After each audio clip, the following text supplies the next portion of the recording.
बड़ी खबर आ रही जयपुर से, जहां आप जान लीजिए कि कांग्रेस का 140वां स्थापना दिवस आज है। पीसीसी चीफ ये झंडारोहण कार्यक्रम में शामिल हुए। कांग्रेस कार्यालय पर कांग्रेस नेता जुटे हैं। गोविंद सिंह डोटासरा ने झंडारोहण किया है। डोटासरा ने बीजेपी पर साधा है निशाना। बीजेपी का एक नेता ईमानदार नहीं है, ऐसा वो कह रहे हैं। अरावली मामले पर कांग्रेस लगातार प्रदर्शन कर रही है। प्रदर्शन नहीं करने पर कार्रवाई की बात जो है वो सामने आ रही है। अपने 8 जिला अध्यक्षों पर कार्रवाई करेगी कांग्रेस। आज कांग्रेस का 140वां स्थापना दिवस है और इस अवसर पर पीसीसी चीफ गोविंद सिंह डोटासरा कांग्रेस कार्यालय राष्ट्रीय ध्वज फहराया है और कांग्रेस के 140 साल के इतिहास और योगदान को याद किया है। इस दौरान प्रदेश कांग्रेस के कई दिग्गज नेता उपस्थित रहे। मीडिया को संबोधित करते हुए गोविंद सिंह डोटासरा ने बीजेपी पर जमकर निशाना साधा और कहा है कि बीजेपी का एक मंत्री, विधायक, सरकार का ब्यूरोक्रेट ईमानदारी से काम नहीं कर रहा है। इसके साथ ही उन्होंने अरावली मुद्दे पर प्रदर्शन नहीं करने वाले अपने 8 जिला अध्यक्षों को नोटिस देने की भी बात कह दी है। उन्होंने कहा है कि अरावली को बचाने के लिए राजस्थान कांग्रेस पूरे देश में प्रदर्शन कर रही है। तो कांग्रेस का 140वां स्थापना दिवस आज है। पीसीसी में झंडारोहण कार्यक्रम हुआ है। कांग्रेस कार्यालय पर जुटे हैं कांग्रेस नेता और कहीं ना कहीं यहां पर एक निशाना साधा गया है बीजेपी को लेकर। यह बड़ी बात है। झंडारोहण तो किया ही गया है। भजनलाल जी के भाषण सुनो। हमने भ्रष्टाचार रोक दिया, हमने भ्रष्टाचार रोक दिया, कांग्रेस ने भ्रष्टाचार कर दिया, कांग्रेस ये खा गई, कांग्रेस वो खा गई। तो तुम कर क्या रहे हो? जो खा गई उसको निकलवाओ तो सही, उनके खिलाफ कार्रवाई तो करो। लेकिन सही बात यह है कि भ्रष्टाचार में डबल करने का काम ये डबल इंजन की सरकार कर रही है। मैं आपको दावे के साथ कह सकता हूं, इनका एक मंत्री ईमानदारी से काम नहीं कर रहा है, इनका एक विधायक ईमानदारी से काम नहीं कर रहा है, इनका एक ब्यूरोक्रेट ईमानदारी से काम नहीं कर रहा है। आप में से कोई गया हो कभी भी किसी भी के पास में, कोई अधिकारी के पास में, तो जो जायज होने वाला काम है वो भी आप भ्रष्टाचार के बगैर नहीं होता है। ये जो हालात पैदा की हुई है। भजनलाल जी के भाषण सुनो। हमने भ्रष्टाचार रोक दिया, हमने भ्रष्टाचार रोक दिया, कांग्रेस ने भ्रष्टाचार कर दिया, कांग्रेस ये खा गई, कांग्रेस वो खा गई। तो तुम कर क्या रहे हो? जो खा गई उसको निकलवाओ तो सही, उनके खिलाफ कार्रवाई तो करो। लेकिन सही बात यह है कि भ्रष्टाचार में डबल करने का काम ये डबल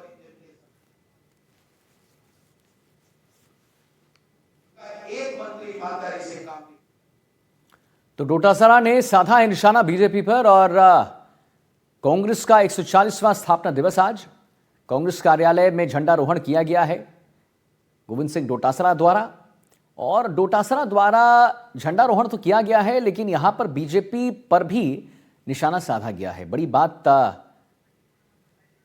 शशि मोहन हमारे साथ जुड़े हुए हैं। शशि जी, झंडारोहण तो हुआ ही, जो माहौल था वो तो आज कांग्रेस का स्थापना दिवस है उसको लेकर था, लेकिन इस माहौल की आड़ में या इस माहौल का फायदा उठाते हुए कहीं ना कहीं बीजेपी पर भी बहुत निशाना साधा गया है। ये कह देना कि भाई यहां पर जितने भी आलाधिकारी हैं, ब्यूरोक्रेट्स हैं, वो काम नहीं करते।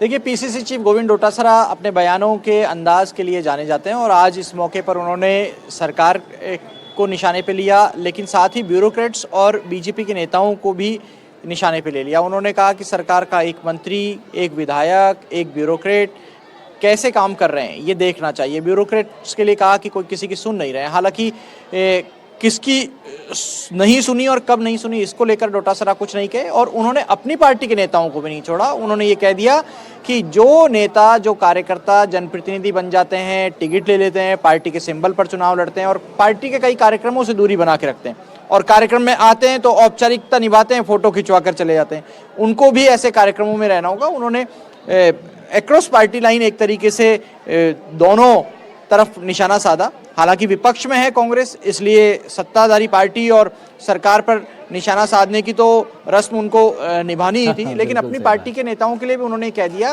कि संगठन को एकजुट रखना होगा, तभी सरकार से, चाहे राज्य सरकार हो चाहे केंद्र सरकार, उससे मुकाबला किया जा सकेगा और इसके लिए सबको एक जाजम पर आना होगा। जी, तो अरावली के मामले पर भी उन्होंने बड़ी बात कह दी है शशि जी।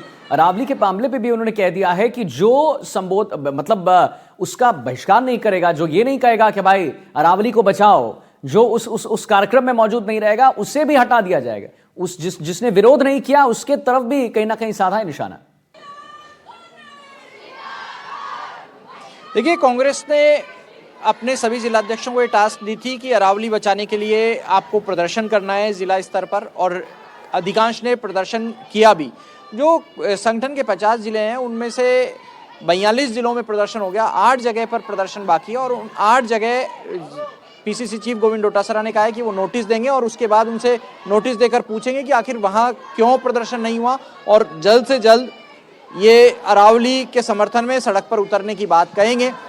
डोटासरा ने ये भी कहा कि अरावली का संरक्षण जरूरी है और आने वाला जो विधानसभा का सत्र है उसमें भी वो आवाज़ उठाएंगे, और सरकार के जो अभियान है, जो देखिए अभियान कल से शुरू होने वाला है, उसको लेकर उन्होंने सवाल उठाया कि अरावली के क्षेत्र में किस तरीके से अवैध खनन हो रहा है, उस अवैध खनन को रोका नहीं जा रहा और सरकार अभियान चलाने की बात कर रही है। लेकिन शशि जी, कहीं ना कहीं सीएम मंजुनाथ शर्मा ने तो बिल्कुल एकदम दो टूक में कह दिया है, अधिकारियों को निर्देश दिया गया है कि भाई अवैध खनन जहां होगा उसके खिलाफ अभियान चलाया जाएगा। देखिए, मुख्यमंत्री ने कल बैठक ली थी अवैध खनन रोकने के लिए, और उन्होंने साफ कह दिया कि जो ये अभियान चलेगा 15 जनवरी तक, उसमें केवल औपचारिकता नहीं करनी है बल्कि असर दिखे, बदलाव आए, ऐसा नज़रिया होना चाहिए। और इसके साथ जो फाइन है वो तो लगाया जाएगा, वाहन जब्त भी होंगे, जो मशीनरी है उसके ऊपर भी एक्शन होगा, जो इलीगल माइनिंग में मशीनरी काम में ली जा रही है। और इसको लेकर के अलग अलग जो विभाग हैं, 5 विभाग, उनकी संयुक्त कार्रवाई होगी, जिसमें राजस्व विभाग है, पुलिस है, वन है, खान है, और परिवहन विभाग है। ये सभी विभाग मिलकर के ये काम करेंगे। और आप ये देखिए कि कांग्रेस के स्थापना दिवस से पहले, जहां हम स्थापना दिवस की बात कर रहे थे, तो ये महिला कांग्रेस भी आज प्रदर्शन कर रही है। प्रदेश अध्यक्ष सारिका सिंह, उनकी अगुवाई में हालांकि ये प्रदर्शन है, ये अलग अलग मुद्दों को लेकर के प्रदर्शन है, लेकिन इसमें मुख्य मुद्दा उन्नाव है, जो कुलदीप सिंह सेंगर के मामले में जांच में खामी रही या तकनीकी खामी जिसको कह सकते हैं, उसके खिलाफ इन लोगों का प्रदर्शन है। वो पीड़ित के लिए न्याय की मांग कर रही है। तो पार्टी अपना स्थापना दिवस भी मना रही है, कार्यकर्ताओं को एक जाजम पर भी लाना चाह रही है, आंदोलन के लिए सड़कों पर भी उतर रही है, और दूसरी तरफ सरकार अपनी बात कर रही है। सरकार कह रही है कि अरावली को बचाने के लिए 250 करोड़ रुपए का फंड दिया गया है, हरित अरावली अभियान चलाया जाएगा और 32,000 हेक्टेयर में पौधारोपण होगा। चलिए ठीक है, बहुत बहुत धन्यवाद आपका शशि जी, महत्वपूर्ण जानकारी देने के लिए। और एक बार अपने दर्शकों को जरा हम सुना देते हैं कि गोविंद सिंह डोटासरा ने क्या कुछ कहा है। चलिए। भजनलाल जी के भाषण सुनो, हमने भ्रष्टाचार रोक दिया, हमने भ्रष्टाचार रोक दिया, कांग्रेस ने भ्रष्टाचार कर दिया, कांग्रेस ये खा गई, कांग्रेस वो खा गई। तो तुम कर क्या रहे हो?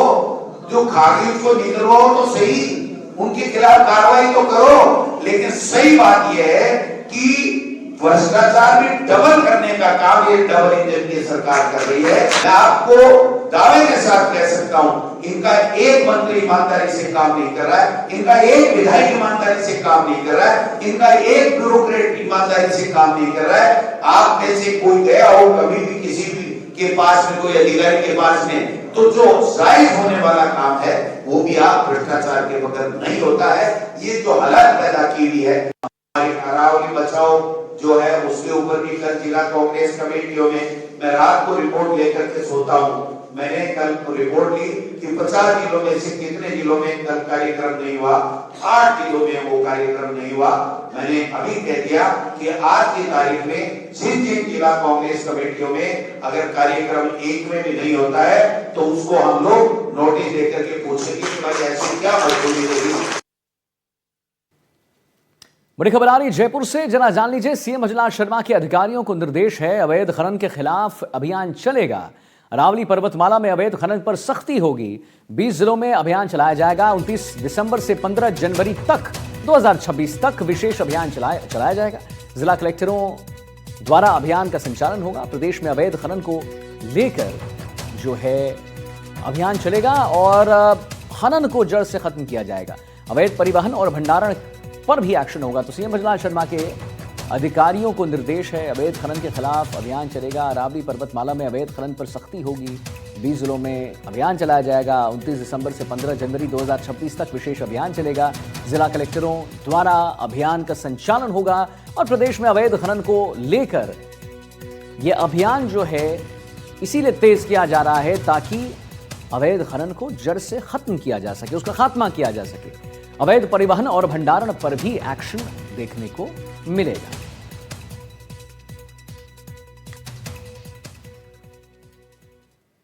अब देखिए, इधर अरावली को लेकर सियासी हमलों का दौर जो है वो जारी है। विपक्ष लगातार सरकार पर हमलावर है। पीसीसी चीफ गोविंद सिंह डोटासरा ने सरकार को निशाना पर लिया है तो डिप्टी सीएम बैरवा ने कहा कि अरावली हमारी धरोहर है, हम इसको आंच नहीं आने देंगे। क्या कुछ कहा है दोनों ने, एक एक करके सुनाते हैं। खनन माफियाओं के लिए काम कर रहे हैं और मोदी सरकार में लूट मची हुई है और यहाँ तो कोई चीज सरकार नाम की चीज ही नहीं है। भजन लाल जी तो जो मन में आए जो बोलते रहते हैं।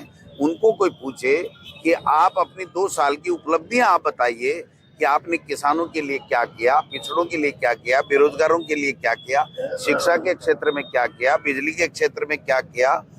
तो सड़कों की जो स्थिति आप सबके सामने है। तो CWC की बैठक भी है, उसमें आगे के प्लान के लिए भी हमें रूपरेखा मिलेगी। लेकिन अभी जिला कांग्रेस कमेटियां, ब्लॉक कांग्रेस कमेटियां, मंडल कांग्रेस कमेटियां, तमाम नेता, सब कार्यकर्ता मिलकर के इस राइट टू वर्क के कानून को भी बचाएंगे और अरावली को भी बचाएंगे। अरावली हमारी सबकी धरोहर है और हमारे केंद्रीय मंत्री जी, हमारे यशस्वी मुख्यमंत्री जी ने स्पष्ट कर दिया है कि हम सब, अरावली पहले से ही संरक्षित है, अरावली पहले से आरक्षित है और अब भी अरावली पे अब भी कोई आंच नहीं आने दिया जाएगा। ये सब कह चुके। बाकी इसका राजनीतिक अड़ंगा अगर लोग बनाते तो ठीक नहीं है। हम सब साथ हैं अरावली के संरक्षण के लिए। दीपक चावला हमारे साथ संवाददाता जुड़ गए जयपुर से लाइव इसी पर और जानकारी देने के लिए। तो दीपक, कहीं ना कहीं आरोप प्रत्यारोप का दौर है, विपक्ष लगातार सरकार पर हमलावर है। गोविंद सिंह डोटासरा ने क्या कुछ कहा हमने अपने दर्शकों को सुनाया है, लेकिन बैरवा ने भी कहा है कि भाई अरावली की बात तो हो गई, हमने कह दिया है कि धरोहर है हमारी। सीएम बजलाल शर्मा ने भी कह दिया है कि हम इसे आंच नहीं आने देंगे।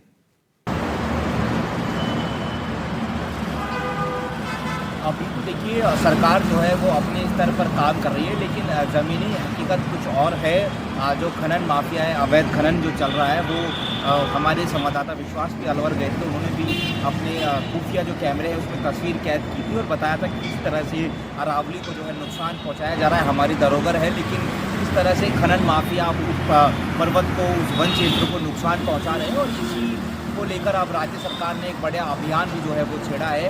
29 दिसंबर से 15 जनवरी तक ये अभियान चलेगा। उसमें परिवहन विभाग, पुलिस, राजस्व विभाग और माइनिंग विभाग, ये सभी विभाग जो है वो मिलकर अरावली क्षेत्र के सटे हुए जिलों पर कार्रवाई करेंगे और ऐसे जो अवैध जो खनन जो जारी है उन पर विशेष जब्ती जो है वो की जाएगी। मैं अपने चैनल के माध्यम से लोगों से भी एक अपील करूँगा। देखिए, माइनिंग विभाग का जो जुर्माना है वो 10 लाख तक का जुर्माना होता है, 5 लाख तक का जुर्माना होता है। इनकी जो मशीनें होती हैं करोड़ रुपए की, उदाहरण के तौर पर LNT मशीन आती है, तो वो भी इनकी जो है वो जब्त की जाएगी। यानी कि अवैध खनन माफिया जो है वो अभी भी सतर्क हो जाइए, सावधान हो जाइए। अरावली के आसपास भी नहीं जाए, उसको नुकसान पहुंचाने की कोशिश भी नहीं करे, क्योंकि अब पुलिस भी, माइनिंग विभाग भी, राजस्व विभाग, परिवहन विभाग, सभी जो है वो टीमें अलर्ट हो गई है और सख्ती से कार्रवाई करेगी। अगर ये सभी टीमें मिलकर काम करेगी तो निश्चित तौर पर अरावली को कोई नुकसान नहीं पहुंचा पाएगा और खनन माफियाओं को एक बड़े जो उनकी कमर तोड़ने का काम है वो किया जाएगा। क्योंकि इनका जुर्माना 10-10 लाख रुपए का, 20-20 लाख रुपए का, 5-5 लाख रुपए का इनका जुर्माना है। तो एक बार अगर किसी का जुर्माना लग गया तो शायद उसको बहुत ज़्यादा तकलीफ होने वाली है। करोड़ रुपए की जो मशीन होती है, जो उनकी LNT मशीन होती है, ट्रैक्टर्स होते हैं, वो भी यहाँ पर जब्त किए जाएंगे। तो ये सारी तैयारियाँ जो है वो इस अभियान के तहत जो है वो कर ली है।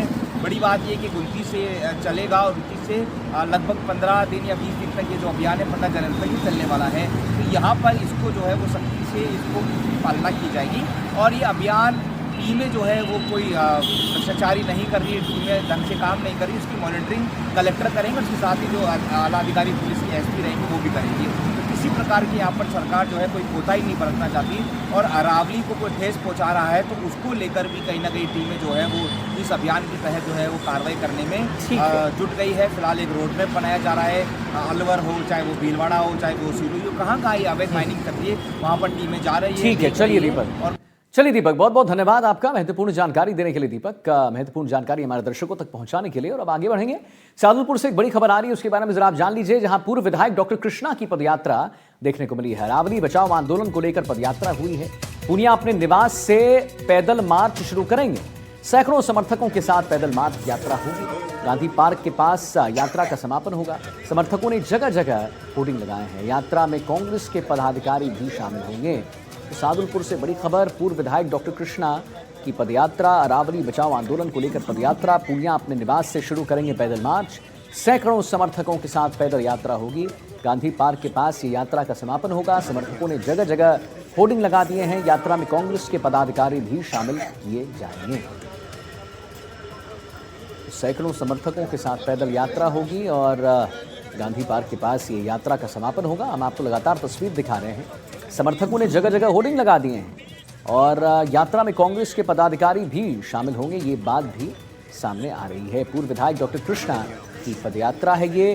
अरावली बचाओ आंदोलन को लेकर पदयात्रा हो रही है और सादुलपुर की खबर हम आपको बता रहे हैं। पूनिया अपने निवास से शुरू करेंगे पैदल मार्च। सैकड़ों समर्थक के साथ पैदल मार्च होगा यहां पर आज।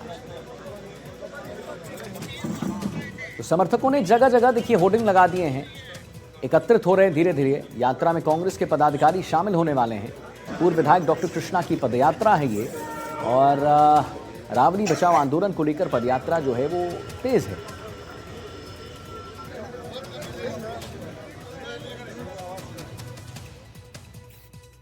देखिए दोस्तों, लोकतंत्र के सबसे बड़े उत्सव चुनाव, पंचायत चुनाव, निकाय चुनाव पर अब सियासत की कई नकीर खिंच गई है। मतदान के दौरान घूंघट और बुर्का पहनकर पहचान को लेकर उठे सवालों ने सियासी बहस को हवा दे दिया है। चुनाव आयोग के दिशा निर्देश के मुताबिक मतदान से पहले मतदाता की पहचान जरूरी है, लेकिन सवाल यह उठता है कि क्या घूंघट या बुर्का पहनकर मतदान करना पहचान में बाधा बन रहा है या फिर यह व्यक्तिगत आस्था है और अधिकार का यह मामला है। एक रिपोर्ट हमने तैयार की है ताकि आप इसे अच्छे तरीके से समझ सकें। साथ में देखते हैं। पर्दे में या बुर्के में एक महिला गलत मतदान करके जा रही है, उसी की रोकथाम के लिए प्रावधान असंवैधानिक और अलोकतांत्रिक है और नियमों के हमारी संविधान की मूल भावना के विपरीत।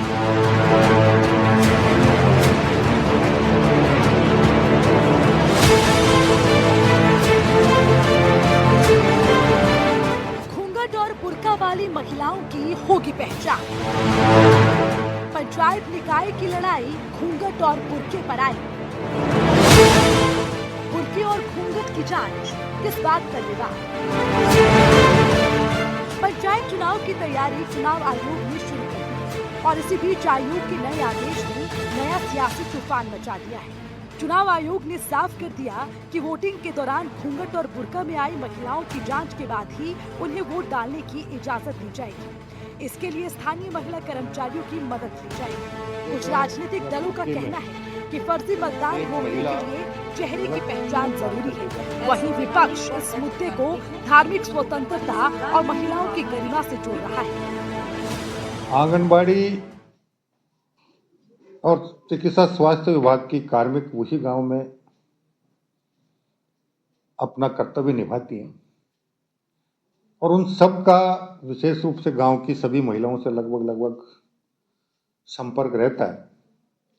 इसलिए जो इस प्रकार की शिकायतें थी कि पर्दे में या बुर्के में एक महिला गलत मतदान करके जा रही है, एक से ज्यादा बार मतदान करके जा रही है, उसी की रोकथाम के लिए प्रावधान किया गया था और अब इसे और ज्यादा सख्ती से निर्वाचन आयोग लागू कर सकता है। कांग्रेस ने इस फैसले को संवैधानिक अधिकारों का हनन करार दिया। मतदान के अधिकारों को धर्म और पहनावे से जोड़ना संविधान की भावना के खिलाफ है। यथासंभव महिलाओं को मतदान दलों से दूर रखना पहचान है, उसको पुरुष अधिकारियों के द्वारा करना, ये दोनों ही बातें असंवैधानिक और अलोकतांत्रिक हैं और नियमों के हमारी संविधान की मूल भावना के विपरीत है। संविधान का अनुच्छेद 14 हमें समानता का अधिकार देता है, अनुच्छेद 15 महिलाओं को भेदभाव निषेध करता है और 16 हमें समान अवसरों का अधिकार प्रदान करता है। ये जो कल का ये जो आदेश निर्वाचन आयोग के द्वारा निकला है, ये संविधान की मूल भावनाओं के बिल्कुल विपरीत है। चुनाव आयोग साफ कर चुका है कि पहचान सत्यापन नियमों के तहत होता है। और संवेदनशीलता के साथ प्रक्रिया पूरी की जाती है। इसके साथ ही चुनाव आयोग ने अपने निर्देश में साफ किया है कि चुनाव में इन लोगों की ड्यूटी नहीं लगेगी।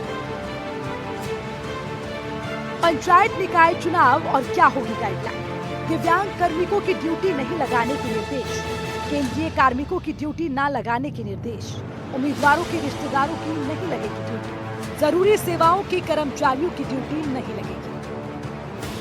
राज्य चुनाव आयोग ने कहा कि कहीं भी किसी मतदाता के साथ भेदभाव की अनुमति नहीं है, लेकिन सियासत है कि रुकने का नाम नहीं ले रहे। एक तरफ पारदर्शिता और निष्पक्ष चुनाव की दलील और दूसरी तरफ आस्था, पहचान और अधिकारों की राजनीति। अब सवाल यही है कि क्या ये वाकई चुनावी व्यवस्था को मजबूत करने की पहल है या फिर वोट की चौखट पर खड़ा एक नया विवाद। Bureau report, NDTV, Rajasthan. New year celebration को लेकर गुलाबी नगरी जयपुर पर्यटकों से गुलजार हो रही है। जयपुर के विश्व धरोहर को देखने के लिए देश विदेश से पर्यटक आ रहे हैं। हालांकि इस दौरान ट्रैफिक जाम की समस्या से बनी हुई है, लेकिन जयपुर जो है अब बिल्कुल सज रहा है। मैं इस समय जयपुर के झोरी बाजार यानी कि चार दीवारी में हूँ और आप देख सकते हैं कि किस तरह से यहाँ पर ट्रैफिक जाम की जो स्थिति है वो बनी हुई है। और आप देखेंगे कि किस तरह से ट्रैफिक जो है वो रेंग पर चल रहा है। जहाँ तक आपकी निगाहें जाएगी वहाँ पर केवल आपको जो गाड़ियों का काफिला है वो आपको जो है वो दिखाई देगा। और जो है आप देखेंगे कि लगभग 2 किलोमीटर का दायरा है जो कि अजमेरी गेट से चालू हो रहा है, फिर अजमेरी गेट से सांगनेरी गेट आ रहा है। तो सांगनेरी गेट से फिर ये रास्ता जो है वो सीधा आगे हवा महल की तरफ जाता है और बड़ी चौपड़ी की तरफ जाता है। और वहाँ पर आप देखेंगे कि पूरा जो ट्रैफिक जाम की स्थिति है वो बनी हुई है। हर जो गाड़ियाँ हैं वो इस जाम में फंसी हुई है। हालांकि जो ट्रैफिक पुलिस कर्मी है, स्थानीय थाना पुलिस है, वो लगातार जाम खुलवाने की कोशिश कर रहे हैं, लेकिन जाम की स्थिति जो है वो जस के तस जो है वो बनी हुई है। अभी न्यू ईयर का समय है, जगह जगह पर ट्रैफिक पुलिस कर्मी है, स्थानीय थाना पुलिस है, होमगार्ड के जवान हैं, लेकिन बावजूद उसकी जो स्थिति है वो जस की तस है। वजह यही है कि अभी न्यू ईयर का समय है, छुट्टी का दिन है, तो ऐसे में पर्यटक और टूरिस्ट और गाड़ियां जो है वो ज़्यादा आ गई, जिस वजह से जो दबाव है ट्रैफिक का वो ज़्यादा बढ़ गया है। तो बहरहाल ये स्थिति जो समस्या है वो देखने को मिली है। जयपुर शहर में हर होटल, हर जो रिसोर्ट है वो पूरी तरह से फुल हो चुके हैं, क्योंकि दूर दूर से पर्यटक आए हैं। जयपुर में हवा महल, नारगढ़, आमेर, जयगढ़, तमाम ऐसे ऐतिहासिक धरोहर को देखने के लिए आए हैं, लेकिन इन सबके बीच में ट्रैफिक जाम की समस्या जो है वो बनी हुई है। दीपक चावला, एनडीटीवी, जयपुर। फिलहाल इस बुलेटिन में इतना ही। एक छोटे से ब्रेक के लिए रुक रहे हैं। नमस्कार।